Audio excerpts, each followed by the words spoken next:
తాకట్టులో ఉన్న బంగారాన్ని విడిపించి ఆ రోజు ఆన్లైన్ ధరకే కొంటుంది కొమ్మూరి గోల్డ్. అందరికీ నమస్కారం. సుమన్ టీవీ ప్రేక్షకులకి తొలి ఏకాదశి శుభాకాంక్షలు.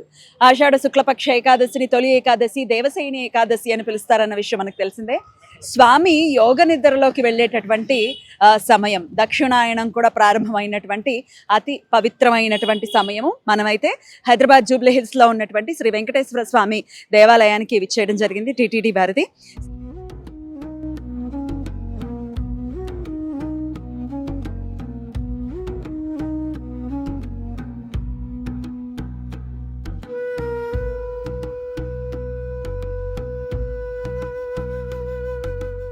సో చాలా చాలా వైభవంగా ఇక్కడ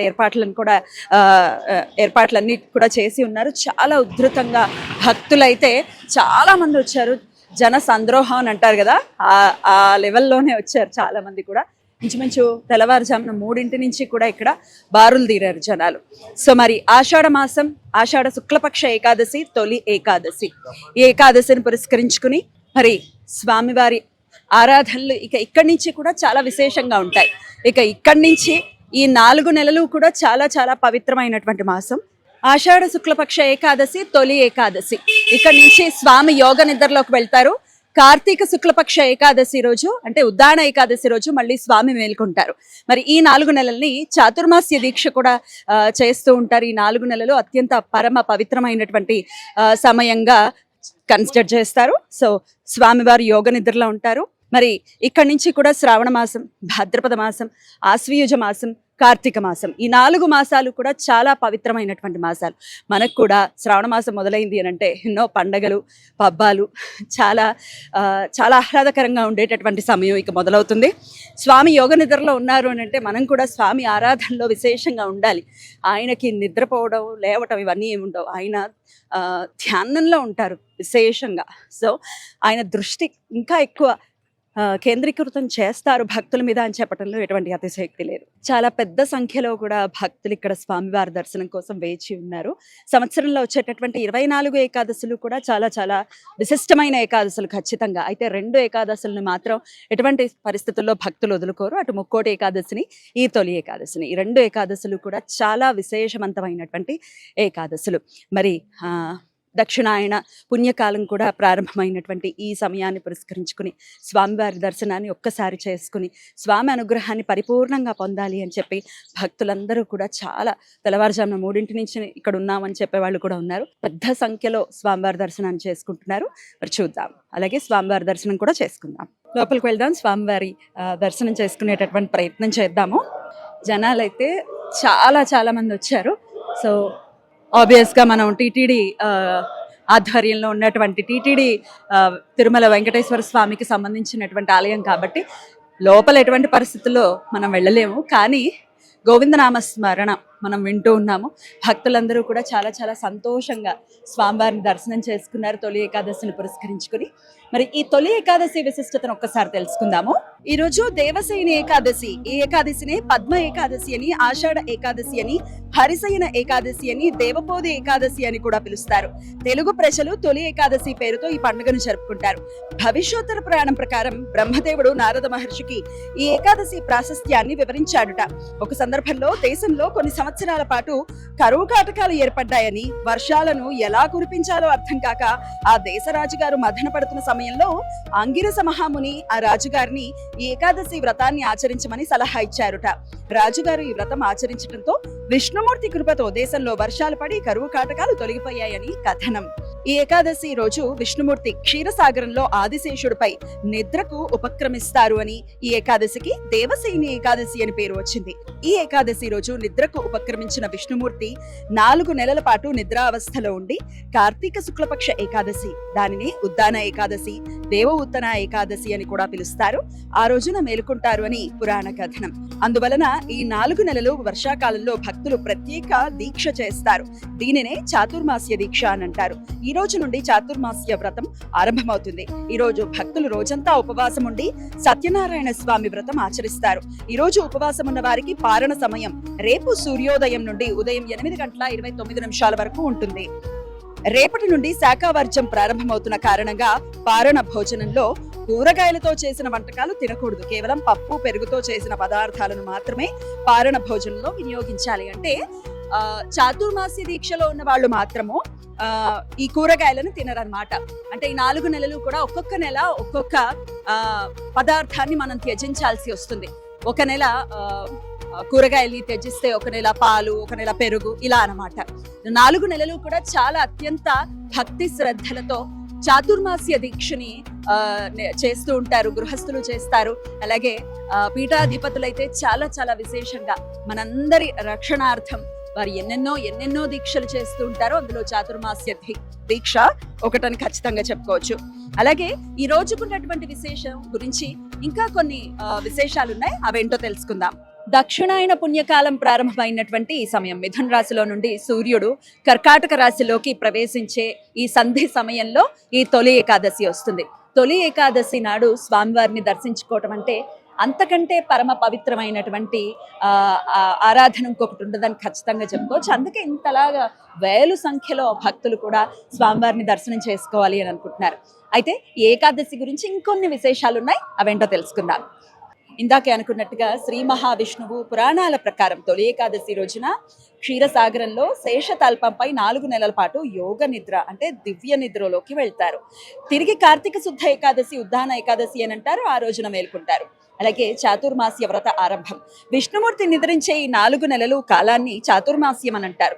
ఈ కాలంలో మునులు భక్తులు శుభకార్యాలను పక్కన పెట్టి జపాలు, తపస్సులు, వ్రతాలు ఆచరిస్తారు. ఇక దక్షిణాయన పుణ్యకాలం. సూర్యుడు మిథున రాశిలో నుంచి కర్కాటక రాశిలోకి ప్రవేశించే ఉత్తరాయణ దక్షిణాయన సంధి కాలంలో ఈ పండుగ వస్తుంది. ఇది పితృదేవతలకు ఆధ్యాత్మిక సాధనకు అనుకూలమైన కాలం.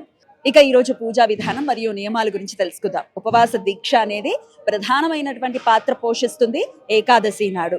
తొలి ఏకాదశి నాడు రోజంతా నిరాహారంగా ఉండటము అత్యంత ముఖ్యము. అన్నము, పప్పు, ధాన్యాలు పూర్తిగా వర్జించాలి. కేవలం పాలు, పండ్లు మాత్రమే తీసుకోవచ్చు. విష్ణు ఆరాధన. బ్రహ్మముహూర్తంలో నిద్రలేచి శుచిగా స్నానం చేసి పూజా మందిరంలో విష్ణుమూర్తి లేదా వెంకటేశ్వర స్వామి విగ్రహాన్ని, ఫోటోను అలంకరించుకుని నెయ్యి దీపం వెలిగించి స్వామివారికి ఎంతో ప్రీతికరమైన తులసి దళాలతో పూజ చేయాలి. నామస్మరణ అలాగే జాగరణ కూడా ఈరోజు విశేషంగా చేస్తారు. రోజంతా ఓం నమో నారాయణాయ ఈ మంత్రాన్ని జపిస్తూ, అష్టాక్షరి మంత్రం ఇది, ఈ మంత్రాన్ని జపిస్తూ లేదా విష్ణు సహస్రనామ పారాయణం చేయాలి. రాత్రిపూట నిద్రపోకుండా భజనలు లేదా ఆధ్యాత్మిక గ్రంథ పఠనంతో జాగరణ చేయాలి.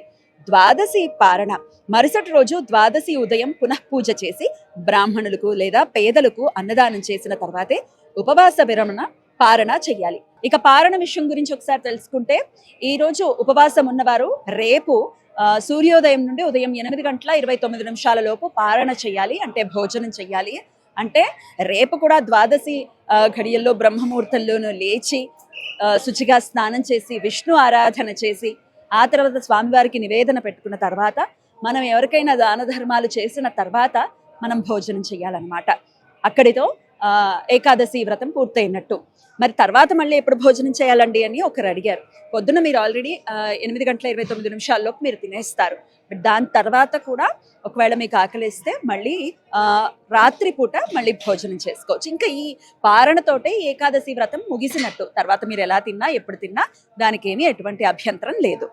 ఇక పేలాల పిండి ప్రసాదము శాస్త్రీయ ఆరోగ్య రహస్యం, దీని గురించి కూడా తెలుసుకుందాం. తొలి ఏకాదశి నాటి ముఖ్యమైన సాంప్రదాయ ప్రసాదం పేలాల పిండి. అంటే జొన్న పేలాలు లేదా వరి పేలాలను పొడిగా చేసి అందులో బెల్లము, యాలకులు కలిపి చేస్తారు. దీని వెనుక బలమైన శాస్త్రీయ కారణం ఉంది. వాతావరణం మారే సంధి కాలం, అంటే గ్రీష్మ ఋతువు ముగిసి వర్షాకాల ఋతువు ప్రారంభమవుతుంది. ఇందువలన శరీరంలో రోగనిరోధక శక్తి తగ్గుతుంది. పేలాల పిండి శరీరానికి తక్షణ శక్తిని ఇవ్వటమే కాకుండా జీర్ణక్రియను మెరుగుపరుస్తుంది. వర్షాకాలంలో వచ్చే కఫ, వాత వికారాలను, ఉదర సంబంధిత సమస్యలను ఈ ప్రసాదం నివారిస్తుంది. అందుచేతనే ఈ ప్రసాదం ప్రత్యేకంగా స్వామివారికి పెట్టాలి అని అంటారు. ఇక స్వామివారికి దద్దోజనము అలాగే చక్కెర పొంగలి ఇవన్నీ కూడా స్వామివారికి ఎంతో ప్రియమైనటువంటివి. టిటిడిలో అయితే ఖచ్చితంగా ఇవి ఇచ్చేటటువంటి ప్రయత్నం చేస్తారు. ఖచ్చితంగా వాటిని కూడా చక్కగా స్వీకరించవచ్చు. అయితే ఏకాదశి ఉపవాసం ఉన్నవారు మాత్రం ఎటువంటి పరిస్థితుల్లో మజ్జిగ కానీ పెరుగు కానీ తీసుకోకూడదు. ఉపవాసం విరమణ అంటే రేపు ద్వాదశి పారణలో మాత్రం తీసుకోవచ్చు. అప్పటిదాకా అయితే మజ్జిగ పెరుగు లాంటివి తీసుకోవద్దు, పాలు మాత్రం తీసుకోవచ్చు. ఇంకొక సంఖ్య కూడా ఉంటుంది. ఏమండి మేము ఏకాదశి వ్రతంలో ఉన్నాము, ఇప్పుడు ఇక్కడ చూస్తున్నారు కదా చక్కగా ప్రసాదం ఇస్తున్నారు, వితరణ జరుగుతోంది, మరి వ్రతంలో ఉన్నాం కదా, ఏకాదశి వ్రతం కదా, ఏం తినద్దన్నారు కదా, మరి ప్రసాదం తినచ్చా అంటే ఖచ్చితంగా తినచ్చు. అది రావటం అనంటే మన ఎన్నో జన్మల సుకృతం. హైదరాబాద్లో ఎన్ని కోట్ల మంది ఉంటారు, ఎంతమంది ఇక్కడ ఉన్నారు, ఎంతమంది స్వామివారి దర్శనం చేసుకుంటున్నారు. ఆయన ప్రసాదం అనంటే ఆయన దివ్య ఆశీర్వాదం అని ఖచ్చితంగా అనుకోవచ్చు. ఇటువంటి శంకలు ఏం పెట్టుకోవద్దు. ఏకాదశి కదా, ఉపవాసం ఉండాలి, నేను తినకూడదు, దీని పక్కన పెట్టేస్తా, ఎవరి చేతిలో అయినా ఇచ్చేస్తా, ఇటువంటివి చేయొద్దు. చక్కగా స్వీకరణ చేయొచ్చు. ఆయన ప్రసాదం మనం సత్యనారాయణ స్వామి వ్రత కథల్లో కూడా వింటూ ఉంటాం. ప్రసాదం అనంటే స్వామే, ఖచ్చితంగా స్వీకరించవచ్చు. ఇటువంటి సంకలు ఏమీ పెట్టుకోకండి. ఏకాదశి వ్రతం ఎప్పుడు చేయాలి, ఎలాగా? ఇప్పుడు ముందు రోజేమో సుమారు 11 గంటల, నిన్న 11 గంటల నుంచి మొదలైపోయింది కదా, రోజంతా ఏకాదశి ఉంది కదా. ఇవాళ అంటే శనివారం ఉదయం 11 గంటల వరకే కదా ఏకాదశి ఉంది, మరి నిన్ననే చేసుకుంటే బాగుంటుంది కదా, ఎక్కువ సమయం ఉంది కదా అంటే అలా కాదు. ద్వాదశితో కూడిన ఏకాదశిని మనం ఆచరించాలి, దశమితో కూడిన ఏకాదశిని మనం ఆచరించకూడదు. ఏకాదశి తిథిని విష్ణుమూర్తిగా చెప్తారు, ద్వాదశి తిథిని లక్ష్మీదేవిగా చెప్తారు. ఈ 2 తిథులు కలిసి ఉన్న రోజునే మనం ఏకాదశి వ్రతాన్ని చెయ్యాలి. అలాగే సూర్యోదయం కూడా ఇక్కడ ప్రధానమైన పాత్ర పోషిస్తుంది. సూర్యోదయానికి ఏ తిథి ఉంటే ఆ తిథినే చెయ్యాలి. ఈ శుక్లపక్షంలో వచ్చేటటువంటి పండుగలన్నిటికీ కూడా సూర్యోదయం ప్రాధాన్యత. బహుళపక్షంలో వచ్చేటటువంటి ఈ సంకటహర చతుర్థి, లేకపోతే మాసకాల అష్టమి, స్కంద షష్ఠి, షష్ఠి అయితే పంచమి తిథి కూడా కలిసి ఉండాలి. బహుళ పక్షంలో వచ్చేటటువంటి తిథులకి చంద్రోదయానికి రిలేట్ అయి ఉంటాయి అన్నమాట. ఇది శుక్లపక్షంలో వస్తుంది కాబట్టి సూర్యోదయానికి ఏ తిథి అయితే ఉంటుందో ఆ తిథిని మనం చూసుకోవాలి. ఈ రోజు సూర్యోదయానికి ఏకాదశి ఉంది, సో ఈ రోజే ఏకాదశి. చాలా మంది శుక్రవారమే ఏకాదశి అని శుక్రవారం చేసుకున్నారు, కాదు, శనివారమే ఏకాదశి. ఒకవేళ నిన్న చేసుకున్నా పర్వాలేదు, ఈ రోజు కూడా చేసుకోండి. అందుకే ఈ లైవ్ కూడా వస్తోంది కాబట్టి అయ్యో నిన్న చేసేసుకున్నామే అని అనుకోక్కర్లేదు, ఈ రోజు కూడా చేసుకోండి చక్కగా. శనివారంతో కూడి రావటం అని అంటే నిజంగా చాలా చాలా అదృష్టం అని చెప్పుకోవచ్చు. ఎందుకంటే తిరుమల శ్రీ వెంకటేశ్వర స్వామికి అత్యంత ప్రియమైనటువంటి రోజుగా శనివారం చెప్తారు. శుక్రవారం చాలా చాలా విశేష అర్చనలు స్వామివారికి చేస్తున్నప్పటికీ శనివారము స్వామివారికి ప్రత్యేకమైనటువంటి తోమాల సేవ మంగళవారాలు కూడా జరుగుతాయని నేను వినడం జరిగింది. అయితే శనివారం కూడా విశేషంగా చేస్తారు. సర్వాభరణ భూషితుడై స్వామివారి దర్శనం ఇస్తారట భక్తులకి. అందుకని శనివారం కూడా చాలా చాలా విశేషము. అక్కడ ఉన్నటువంటి తీర్థాలలో ప్రత్యేకమైనటువంటి జలాలతో శనివారం స్వామివారికి అభిషేకం జరుగుతుందిట. సో అందుకని ఖచ్చితంగా శనివారం అనంటే స్వామివారికి ఎంతో ప్రియమైనటువంటి వారంగా మనం భక్తుల నమ్మకము. శనివారంతో కూడి ఏకాదశి రావటం అనేది నిజంగా చాలా చాలా విశేషంగా భావిస్తూ మరి అందరూ కూడా తొలి ఏకాదశిని చాలా పరమ పవిత్రంగా జరుపుకోవాలి. చాలా ఆయన నామస్మరణలో ఈ ఏకాదశి అంతా మీకు గడవాలని మనస్ఫూర్తిగా కోరుకుంటూ విష్ణు సహస్రనామ పారాయణను మాత్రం ఎటువంటి పరిస్థితుల్లో వదులుకోకండి. విష్ణు సహస్రనామ పారాయణం చేస్తే వచ్చేటటువంటి ఫలితం అమోఘమైనటువంటిది. ఖచ్చితంగా విష్ణు సహస్రనామ పారాయణం అది రాదండి, చదవటం రాదంటే వినండి. ఖచ్చితంగా మెల్లిమెల్లిగా వింటూ ఉంటే వచ్చేస్తుంది. ఒకవేళ చదవటం ఇప్పుడు ఇవాళ చదివేసుకోవాలి అనుకుంటే శ్రీరామ రామ రామేతి, అంతకంటే నామం ఏముంది, ఈశ్వర ఉవాచ. సో శ్రీరామ రామ రామేతి రమే రామే మనోరమే సహస్రనామ తత్తుల్యం రామనామ వరానని.